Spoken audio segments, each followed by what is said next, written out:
রাসূল করিম সাল্লাল্লাহু আলাইহি ওয়াসাল্লাম বলেন, রহমত যারা সেহরি খাবে তাদের উপর আল্লাহর রাসূলের রহমত এবং ফেরেশতারা তাদের জন্য রহমত লিখতে থাকে।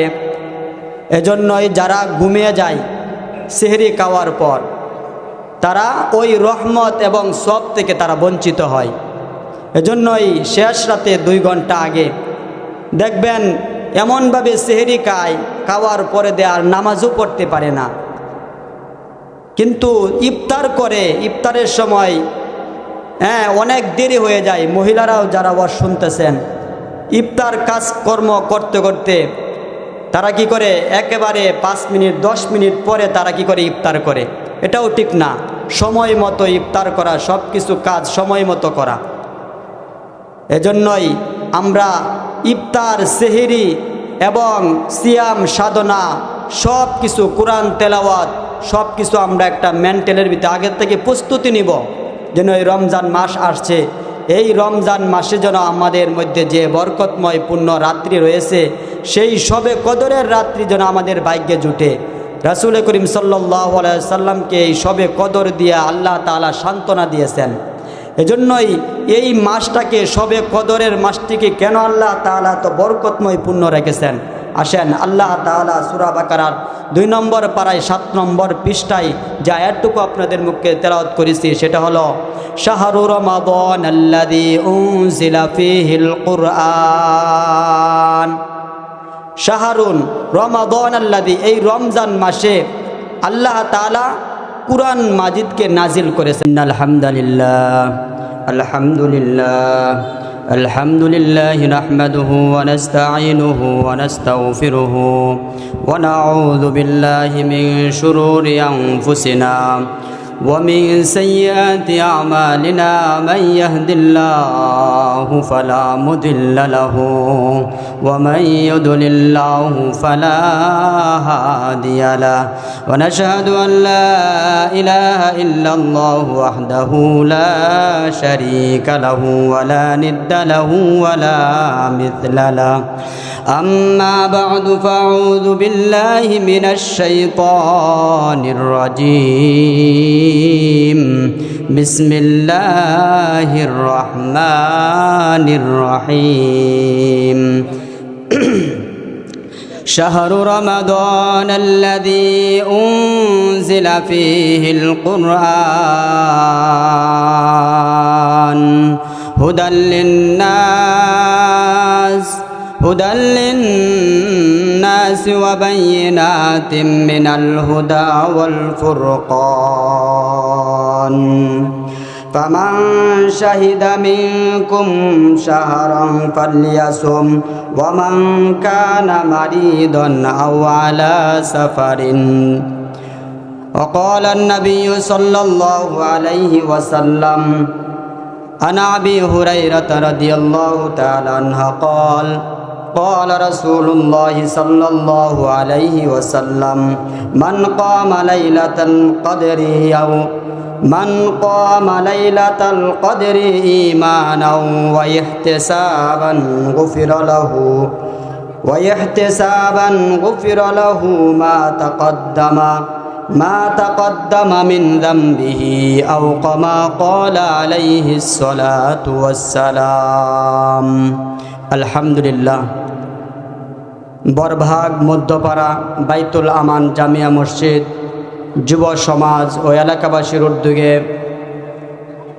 আজকের 16ই ফেব্রুয়ারি ষষ্ঠতম বার্ষিকী ইসলামী মহাসম্মেলনের সম্মানিত সভাপতি এবং আমার সম্মুখে আছেন উলামায়ে কেরাম এবং যুবক ভাইয়েরা, পর্দার আড়ালে কথা শুনছেন সম্মানিত মা ও বোনেরা, সকলকে জানাই আন্তরিক মোবারকবাদ।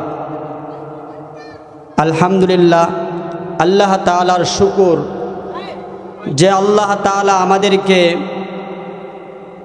এই একটা সুন্দর পরিবেশে আসার, বসার এবং দিনই কথাবার্তা শোনার মতন ব্যবস্থা করে দিয়েছেন। যদিও ছোট্ট হয় তারপরও হাদিসের মধ্যে আসছে খফাতুহুমুল মালাইকা ওয়া গাশিয়াতুহুমুর রাহমা ওয়া নাযালাত আলাইহিমুস সাকিনা। যে জায়গার মধ্যে, যে মজলিসের মধ্যে আল্লাহ এবং আল্লাহ তাআলার রাসূলের গুণ নিয়ে এবং মহত্ব নিয়ে আলোচনা করা হয়, সেই মজলিসটা যদিও ছোট হয়, আল্লাহ সুবহানাহু তাআলা লাখ কোটি ফেরেশতার মাধ্যমে ভরপুর করে দেন। বলেন সুবহানাল্লাহ। আল্লাহ তাআলা চতুর্দিকে আমাদেরকে রহমতের ফেরেশতা বেষ্টন করে রাখে। কাদের পর কাদ এত পরিমাণ ফেরেশতা আসমান থেকে নাজিল হয় যে আসমান পর্যন্ত কাদের পর কাদ টেক লেগে যায়, এবং কি আল্লাহ সুবহানাহু তাআলা তার ফেরেশতাদেরকে নিয়া ওই বান্দাদের ওই জায়গা সহ তাদের সম্মুখে, ফেরেশতাদের সম্মুখে আলোচনা করতে থাকে। বলেন সুবহানাল্লাহ। এজন্যই আমরা এখানে আসতে পারিছি, এজন্যই শুকরিয়া আদায় করি আলহামদুলিল্লাহ। যে মাসটুকু আমাদের সন্নিকটে আসছে, আমার ছোটো ভাই বলে গেলেন, ওই দিকে যাব না। ওই মাসের মধ্যে আল্লাহ তাআলা এই মাসটিকে সম্মানিত করেছেন। আল্লাহ তাআলা এক জায়গায় বলেন, ইন্না আনজালনাহু ফি লাইলাতিল কদর। এই মাসটিকে আল্লাহ তাআলা অন্য এক জায়গায় বলেন, ইন্না আনজালনাহু মুবারাকান, যেই মাসটিকে বরকতময়পূর্ণ করে দিয়েছি, এবং এই মাসটিকে একমাত্র গুরুত্ব সহকারে যেন বান্দা গুনাহ মাফ করতে পারে, এজন্য সুবর্ণ সুযোগ করে দিয়েছি। কেননা রাসূল করিম সাল্লাল্লাহু আলাইহি ওয়াসাল্লাম খুব চিন্তিত ছিলেন যে আমার বান্দারা 60 থেকে 70 বয়সের হায়াত, বেশিতে বেশি 100 বছরের হায়াত পাবে। ওই বান্দারা অন্য অন্য নবীরা 1800 1000 পর্যন্ত হায়াত পেয়েছিল, কিন্তু আমার বান্দারা অল্প সময় হায়াত পাইবে। কিন্তু আমার বান্দারা তো আমলের দিক দিকে অনেক কম, কই 60 বছর 70 বছর, আর অন্য অন্য নবীদের উম্মতের হায়াত, নবীদের হায়াত ছিল 1800 বছর হায়াত। রাসূল করিম সাল্লাল্লাহু আলাইহি ওয়াসাল্লাম খুব চিন্তিত ছিলেন। আল্লাহ রাসূল সাল্লাল্লাহু আলাইহি ওয়াসাল্লামকে সান্ত্বনা দেওয়ার জন্য আল্লাহ তাআলা সূরা ওই রমজান মাসের মধ্যে এমন একটি রাত্রি দিয়েছেন, যে রাত্রি সম্পর্কে আল্লাহ তাআলা সূরা কদরের মধ্যে বলেন, ইন্না আনজালনাহু ফি লাইলাতিল কদর, লাইলাতুল কদরি খায়রুম মিন আলফি শাহর, তানাজ্জালুল মালাইকাতু ওয়ার রূহু ফিহা বিইذনি রাব্বিহিম। আল্লাহ সুবহানাহু তাআলা বলেন, এমন একটি রাত্রি দিয়েছি, মুবারকপূর্ণ রাত্রি দিয়েছি, যে রাত্রিটা বান্দা যদি আমলের মাধ্যমে, আনা আবি হুরায়রা রাদিয়াল্লাহু তাআলা আনহু قال رسول الله صلى الله عليه وسلم মান কামা, যে ব্যক্তি দণ্ডমান থাকিবে, আমল করিবে, লাইলাতুল কদরি, ওই কদরের রাত্রিতে নেক আমল করিবে এবং আল্লাহ তাআলার গোলামি দাসত্ব করিবে, ঈমানাম মানে ঈমানের সাথে একেবারে একনিষ্ঠভাবে আল্লাহ তাআলাকে রাজি খুশি করার জন্য, ইহতিসাবান গুফিরা লাহু। আল্লাহ তাআলা বলেন, রাসূল করিম সাল্লাল্লাহু আলাইহি সাল্লামকে জানিয়ে দিলেন যে গুরুত্ব সহকারে এই রাত্রিকে ইবাদত করিবে ঈমানের সহিত, আমলের নিয়তে মাফের জন্যে, গুনাহ মাফ করানোর জন্যে। আল্লাহ তাআলা বলেন, রাসূল করিম সাল্লাল্লাহু আলাইহি সাল্লাম জানিয়ে দেন, গুফিরা লাহু মিন যামবি, তার পিছনের সমস্ত গুনাহগাতা আল্লাহ তাআলা মাফ করে পুত পবিত্র করে দিবেন। বলেন সুবহানাল্লাহ। তো এই রাত্রিতে আল্লাহ তাআলা আমাদেরকে এমন একটি রাত্রি দিয়েছেন, সবে কদরের রাত্রি, যে রাত্রি পাইলে 83 বছর 4 মাস ইবাদত, এবং কি রাসূল করিম সাল্লাল্লাহু আলাইহি ওয়াসাল্লাম বলেন যে এই রাত্রিতে যে নেক আমল করবে সে পাইল, সে যেন তার চেয়ে বেশি রাত্রি, বেশি হাজার, অনেক হাজার বছর, আগে তো হাজারের গণনা করা হতো, এখন মিলিয়ন, হাজার, কোটি কোটি, লাখ লাখ, মিলিয়ন মিলিয়ন আল্লাহ তাআলা নেক দিবেন। ইতিপূর্বেও ওই জায়গায় বলেছিলাম যে আল্লাহ তাআলা একটা বান্দার নেক আমল যদি সে ইখলাসের সাথে, ঈমান যদি আসলে মূল হলো মানুষ, ঈমান যদি শক্তিশালী থাকে, আবেগের সাথে, ইখলাসের সাথে সে যদি জেনে বুঝে, অর্থ বুঝে, আবেগের সাথে সে যদি আমল করে আল্লাহ তাআলাকে রাজি খুশি করার জন্য, আল্লাহ তাআলা ওই নিয়ামতকে 1 থেকে 70 গুণ পর্যন্ত, বিশেষ করে রমজান মাসে একটা হজ, একটা উমরা করলে একটা ফরজ হজের সমতুল্য সওয়াব আল্লাহ তাআলা আমাদেরকে দেন। এই যে রমজান মাস আসছে, রাসূল করিম সাল্লাল্লাহু আলাইহি ওয়াসাল্লাম বলেন, আন ইবনে উমর রাদিয়াল্লাহু তাআলা আনহু থেকে বর্ণিত, রাসূলুল্লাহ সাল্লাল্লাহু আলাইহি ওয়াসাল্লাম বলেন, ইন্নাল্লাহা ওয়া মালাইকাতাহু আলাল তুসাহিরিন, যে আল্লাহ তাআলা রমজান আসার সাথে সাথে ইফতার, সেহরি এবং কি সব কিছু নেক আমল আল্লাহ তাআলা আমাদের কানা পিনা সহ সব কিছু সবের অন্তর্ভুক্ত করে দেন, বলেন সুবহানাল্লাহ। কিন্তু আমরা দেখা যায় তারাবির নামাজ পড়ে যারা ব্যবসা বাণিজ্য করে দোকান বন্ধ করে একেবারে 12টা-1টার সময় কে আমরা ঘুমিয়ে যাই। রাসূল করিম সাল্লাল্লাহু আলাইহি ওয়াসাল্লাম বলেন, রহমত যারা সেহরি খাবে তাদের উপর আল্লাহর রাসূলের রহমত এবং ফেরেশতারা তাদের জন্য রহমত লিখতে থাকে। এজন্যই যারা ঘুমিয়ে যায় সেহরি খাওয়ার পর, তারা ওই রহমত এবং সওয়াব থেকে তারা বঞ্চিত হয়। এজন্যই শেষ রাতে 2 ঘন্টা আগে দেখবেন এমনভাবে সেহরি খাওয়ার পরে দেয়ার নামাজও পড়তে পারে না, কিন্তু ইফতার করে, ইফতারের সময় অনেক দেরি হয়ে যায়। মহিলারাও যারা ওয়াজ শুনতেছেন, ইফতার কাজকর্ম করতে করতে তারা কি করে, একেবারে 5 মিনিট 10 মিনিট পরে তারা কি করে ইফতার করে। এটাও ঠিক না, সময় মতো ইফতার করা, সব কিছু কাজ সময় মতো করা।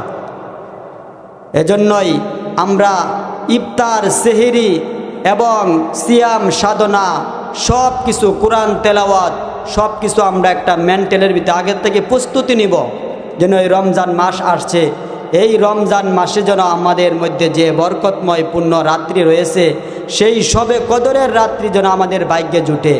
রাসূল করিম সাল্লাল্লাহু আলাইহি ওয়াসাল্লামকে এই সবে কদর দিয়ে আল্লাহ তাআলা সান্ত্বনা দিয়েছেন। এজন্যই এই মাসটাকে, সবে কদরের মাসটিকে কেন আল্লাহ তাআলা তো বরকতময় পূর্ণ রেখেছেন। আসেন আল্লাহ তাআলা সূরা বাকারার 2 নম্বর পারায় 7 নম্বর পৃষ্ঠায় যে আয়াতটুকু আপনাদের মুখে তেলাওয়াত করেছি, সেটা হলো শাহরু রমাদান আল্লাযী উনজিলা ফীহিল কুরআন। শাহরুন রমাদান আল্লাযী, এই রমজান মাসে আল্লাহ তাআলা কুরআন মাজিদকে নাজিল করেছেন, বলেন আলহামদুলিল্লাহ। হুদাল্লিন নাস, আপনি আমাদের জন্য হেদায়েতের জন্য আল্লাহ তাআলা ওই বান্দা বান্দীদেরকে হেদায়েত প্রাপ্ত হওয়ার জন্য কুরআন আমাদেরকে গাইড স্বরূপ দিয়েছেন। যে কুরআন মাজিদ শুধু আমরা মৃত্যুকালে পড়ব না, আমরা কি করি, কুরআন শুধু কেউ মারা গেলে তারপর পড়ি, এমনটা না। 24 ঘন্টা যেন আমরা ওই কুরআনের আইন বাস্তবায়ন করতে পারি, যে চেষ্টা আমাদের থাকতে হবে। এমনকি কুরআন তেলাওয়াত অল্প অল্প করে হলেও ওই কুরআন তেলাওয়াত করতে হবে। হুদাল্লিন নাস ওয়া বাইয়িনাতিম মিনাল হুদা ওয়াল ফুরকান, অন্যায় ন্যায়, হালাল হারাম সব কিছু ওই কুরআনের মাধ্যমে বাস্তবায়ন, প্রমাণ, দলিল স্বরূপ আল্লাহ তাআলা আমাদেরকে দিয়েছেন। যারা মনে করেন ফামান কানা, যারা মনে করেন এই কুরআনকে আল্লাহ সুবহানাহু তাআলা দিয়েছেন শুধুমাত্র কেবলমাত্র আমাদেরকে তেলাওয়াত করার জন্য না, একেবারে রান্নাঘর থেকে নিয়ে সামাজিক, পারিবারিক, ব্যক্তিগত, রাষ্ট্রীয়ভাবে সেই কোরআনের আইন বাস্তবায়ন করার জন্য। এই কোরআন নাজিল হয়েছে আনজালনাহু, একসাথে, এখানে আনজালনা বলা হয়েছে। অন্য জায়গায় আল্লাহ তাআলা বলেন যে ওয়ানাজ্জিলু মিনাল কুরআনি মা হুয়া শিফাউ ওয়া রাহমাতুল লিল মুমিনিন, বান্দাদেরকে ওই কোরআন মাজিদ শেফা স্বরূপ দিয়েছেন। বান্দার ভিতরে অন্তরের মধ্যে খাতা এবং গুনাহগাতা রয়েছে, ওই গোশতের টুকরা বান্দার মধ্যে আলা ইন্না ফিল জাসাদিল মুদগা ওয়ালা সালুহাল জাসাদু কুল্লু ওয়া ইযা ফাসাদাল ফাসাদু জাসাদু কুল্লু আলা ওয়াহিয়াল কলব। বান্দা যখন গুনাহ করে তখন তার দিলের মধ্যে ছোট্ট একটা দাগ পড়ে যায়। যখন আস্তে আস্তে গুনাহ করতে থাকে তখন ওই অন্তরটা কি হয়ে যায়? কালো হয়ে যায়। তখন ভালো কাজ করার কাছে ভালো লাগে না। এজন্যই এই রমজান মাস এবং এই কোরআনের মাস আল্লাহ তাআলা আমাদেরকে দিয়েছেন, বান্দা যেন মুক্তি হেদায়েতের পথ অনুসরণ করে আল্লাহ তাআলা মঞ্জিলের মকসুদ, গন্তব্যস্থল ওই জায়গার মধ্যে যেন পৌঁছতে পারে। এজন্যই আমাদেরকে হেদায়েত স্বরূপ, এই গাইড স্বরূপ কোরআন মাজিদ আমাদের মধ্যে দিয়েছেন। আল্লাহ তাআলা আমাদেরকে এই রমজান মাস দিয়েছেন, এই কোরআন মাজিদকে নাজিল করেছেন। এই নিয়ে কিছু কথা বলবো। আনজালনাহু, আল্লাহ তাআলা যে কোরআন মাজিদ নাজিল করেছেন, যালিকাল কিতাবু লা রাইবা ফি, আলিফ লাম মিম, যালিকাল কিতাব, এখানে ওই কিতাবকে সম্বোধন করেছেন যে কিতাব লৌহে মাহফুজ। আল্লাহ তাআলা একটি চেয়ার আছে, সেই চেয়ারের পিছনে কুরসির মধ্যে, তক্তার মধ্যে লেখা ছিল, লৌহে মাহফুজে সংরক্ষিত ছিল। ওই কোরআন আমাদের মধ্যে হেদায়েত স্বরূপ এসেছে। কিসের জন্য? হুদাল্লিন নাস, বান্দাদের হেদায়েতের জন্য। এই কোরআন মাজিদকে আল্লাহ তাআলা বলেন একসাথে আমি নাজিল করেছি। আবার অন্য জায়গায় বলেন ইন্না আনজালনাহু ফি লাইলাতিল কদর। আরেক জায়গায় বলেন শাহরু রমাদানাল্লাযী উনজিলা ফীহিল কুরআন। আবার আল্লাহ রাসূল সাল্লাল্লাহু আলাইহি ওয়াসাল্লাম বলেন আমার 63 বছরের জীবনীতে 23 বছরে দাপে দাপে মুতাওয়াতিরভাবে ঘটনার অনুসরণ করে ক্রমে ক্রমে এই কোরআন মাজিদকে নাজিল করে দিয়েছি। তাহলে আপনারা বলেন এই তিনটা কথার মধ্যে এক একটা এক এক রকম কিনা? তিনটি কথাই বাস্তব এবং এক কথাই আমরা যেন জানি না। এজন্য আমরা অনেক সময় মনে করি যে রমজান মাসে নাজিল করেছে, আবার সবে কদরে নাজিল করেছে, আবার এই মহাগ্রন্থ আল কোরআনকে আল্লাহ তাআলা 23 বছরে হুজুর সাল্লাল্লাহু আলাইহি ওয়াসাল্লাম যখন মক্কায় ছিলেন মক্কায় নাজিল হয়েছে সূরাতুল মাক্কি, যখন মদিনায় ছিলেন তখন মদিনায় নাজিল হয়েছে সূরাতুল মাদানিয়া। এই কথার মধ্যে বেশ কম আছে কিনা? ডিফারেন্স আছে। আল্লাহ তাআলা বলেন প্রথম আসমানে সবে কদরের রাত্রিতে, যে কদর রমজান মাসে পাবো আমরা। কিন্তু আফসোসের বিষয় হলো আমরা যখন রমজান মাস আসে তখন ওই মাসলা মাসাইল, ফাজাইল মাসাইল জানতে জানতে আমরা যারা খতিব আছে, ইমাম সাহেব আছে, তারা বলতে থাকে। কিন্তু আফসোসের বিষয় হলো দুর্ভাগ্য হলো আমরা কি করি যে পর্ব মাসালা জানতে জানতে 10 দিন চলে যায়। আউয়ালাহু রহমাতুন, রহমতের 10 দিন চলে যায়। আমল করব এই বলতে বলতে আরও 10 দিন চলে যায়। ওয়াউসাতহু মাগফিরাতুন, মাগফিরাতের কম আর 10 দিনও চলে যায়। আর বাকি 10 দিন যেটা ওয়াখিরহু ইতকুম মিনান নার, জাহান্নাম থেকে এই রোজা আসিয়ামু, যে রোজার বরকত আল্লাহ তাআলা দিবেন রোজাকে জাহান্নাম থেকে, ডাল সুরা সিয়ামু জুন্দুন, যে রোজা আমাদেরকে জাহান্নাম থেকে বাঁচাইবেন, সেই রোজা শেষ 10 দিন কেনাকাটা, ঈদের কেনাকাটার মধ্যে, ব্যস্ততার মধ্যে শেষ হয়ে যায়। কিন্তু শেষ 10 দিনের মধ্যে আল্লাহ সুবহানাহু তাআলা যে শবে কদর রাখছেন সেটা শুধু বেজুর রাত্রে খুঁজতে হবে, কিন্তু শেষ 10 দিন যে ইতিকাফ করবে তার ভাগ্যে সেই 83 বছরের সওয়াব, এর চেয়ে বেশি আল্লাহ তাআলা তাকে দিয়ে দিবেন। বলেন সুবহানাল্লাহ। এজন্যই যে কথা বলতেছিলাম, সময় স্বল্প, হুজুরকে সামনে বসায় আসলে কথা বলা যে আল্লাহ সুবহানাহু তাআলা একসাথে লৌহে মাহফুজ থেকে একসাথে শবে কদরের রাত্রিতে প্রথম আসমানে আল্লাহ তাআলা সেই কোরআন মাজিদকে নাজিল করেছেন। নাজিল করার পর আল্লাহ তাআলা ঘটনাক্রমে এই এক একটা বিষয় যখন সামনে আসলো তখন আস্তে আস্তে করে সর্বপ্রথম রাসূল করিম সাল্লাল্লাহু আলাইহি সাল্লামের উপর হেরার গুহার মধ্যে আপনারা জানেন যে কোরআন মাজিদ নাজিল হয়েছে। এই কোরআন মাজিদ এত ভারী, এত ওজন, রাসূল করিম সাল্লাল্লাহু আলাইহি সাল্লাম বললেন যে আমার মৃত্যু যেন আমার সম্মুখে আসিয়া দাঁড়িয়ে গেছে। যখন ইকরা, জিবরাইল আলাইহিস সালাম এসে বললেন ইকরা, হে নবী আপনি পড়েন। রাসূল করিম সাল্লাল্লাহু আলাইহি সাল্লাম বলেন লা না বিকারি, আমি উম্মে, আমি পড়তে পারি না। এভাবে আবার বললেন তিনবার বলার পর যখন বললেন ইকরা বিসমি রাব্বিকাল্লাযী খলাক, যখন হে নবী আপনি পড়েন আপনার প্রভু প্রতিপালকের নামে, শুরু করেন বিসমিল্লাহ বলে, তখন আল্লাহ রাসূল সাল্লাল্লাহু আলাইহি সাল্লাম বলতে শুরু করলেন ইকরা বিসমি রাব্বিকাল্লাযী খলাক খলাকাল ইনসানা মিন আলাক ইকরা ওয়া রাব্বুকাল আকরাম আল্লাযী আল্লামা বিল কলম আল্লামাল ইনসানা মা লাম ইয়ালাম। এই 5টি আয়াত সর্বপ্রথম যখন নাজিল হয়, এর পরে আল্লাহ রাসূল সাল্লাল্লাহু আলাইহি সাল্লামের কাছে জিবরাইল আছেন প্রায় 3 বছর পরে। এই আয়াতের এত ভারী, এত ওজন ছিল যে এই আয়াত নাজিল হওয়ার সাথে সাথে আম্মাজান খাদিজাতুল কুবরা রাদিয়াল্লাহু তাআলা আনহুর যখন বাসায় গেলেন, তার ভূমিকম্প শুরু হয়ে গেলেন, গায়ে জ্বর আসিয়া গেলেন, এত পরিমাণ লেপ তুষক এবং গায়ের মধ্যে দিলেন। দেওয়ার পর আবার আস্তে আস্তে 3 বছর পরে যখন আয়াত নাজিল হয়, রাসূল করিম সাল্লাল্লাহু আলাইহি সাল্লামকে বলেন ইয়া আইয়ুহাল মুদ্দাসসির কুম ফাআনদির রাব্বাকা ফাকাব্বির ওয়া তিয়াবাকা ফাতাহির। এই আয়াত নাজিল হয়, হে নবী আপনি উঠেন। যে কথা বলতেছিলাম, এই কোরআন খুব মারাত্মক।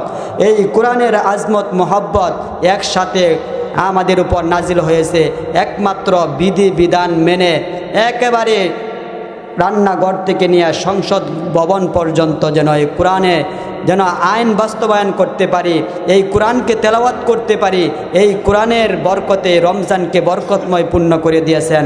যদি আমরা ওই রমজান মাসে কোরআন তেলাওয়াত করতে পারি তাহলে আল্লাহ তাআলা আমাদেরকে দামি বানিয়ে দিবেন। দেখেন কোরআনের সাথে সংঘর্ষ থাকার কারণে রিহাল এবং কোরআনের ওই গিলাফকে যখন মাটিতে পড়ে যায় তখন আমরা কি করি? সালাম করি, বুকে জড়ায়া ধরি। ঠিক তেমনিভাবে এই কোরআন আপনি আমাদের জন্য সুপারিশকারী হবে। আসুন, রমজান মাস আসছে, শবে কদর এই কোরআনের খাতিরে সম্মানিত হয়েছে, মহত্ব, আজমত এবং বরকতময় পূর্ণ হয়েছে। আমরাও যেন এই কোরআনের তেলাওয়াত শুনতে পারি তারাবির মাধ্যমে এবং কোরআন তেলাওয়াত করতে পারি। আল্লাহ তাআলা আমাকে এবং সবাইকে যেন আমল করা তৌফিক দান করে। হাদা ওয়া আখিরু দাওয়ানা আলহামদুলিল্লাহি রাব্বিল আলামিন। আসসালামু আলাইকুম ওয়া রাহমাতুল্লাহি ওয়া বারাকাতুহু।